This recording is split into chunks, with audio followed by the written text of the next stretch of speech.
This is a little lecture on how Gibbs free energy relates to the equilibrium constant K. So, first off, it makes sense that you could get the equilibrium constant somehow from delta G because if the delta G of zero defines equilibrium, and then K also defines equilibrium because K is a ratio of products to reactants at equilibrium.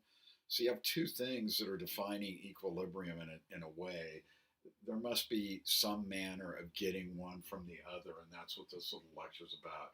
So the actual relationship comes from looking at this equation, which is beyond the scope of this course to derive. So you have delta G equals um, the standard state delta G plus RT times the natural log of Q, where Q is the reaction quotient, R is a gas law constant, and T is the temperature in degrees Kelvin. Um, so a chemist developed that equation to look at delta G at any point in a reaction because this is just any delta G along any time frame in the reaction. And Q, because you're putting Q in there, Q also, obviously, if you recall back to equilibrium, Q can be at any point along a reaction pathway, from having lots of reactant and very little product to having lots of product and very little reactant. Okay, so at equilibrium, you actually know this Q equals K. Because if Q is greater than K, we always talk about there's an excess of products. If Q is less than K, there's too little product, there's too much reactant compared to equilibrium. So at equilibrium, Q equals K. So now you're going to plug that into here. You're just plugging the equilibrium constant in for Q in this equation. And then you get delta G equals delta G naught plus RT ln K.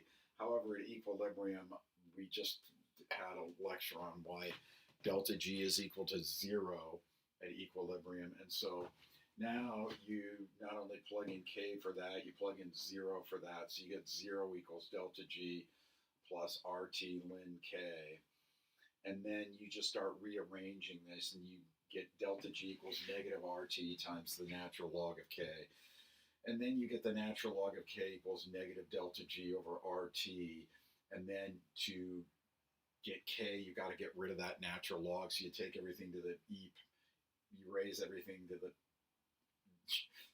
yeah, you take e to these powers, and you end up with K equals e to the negative delta G over RT.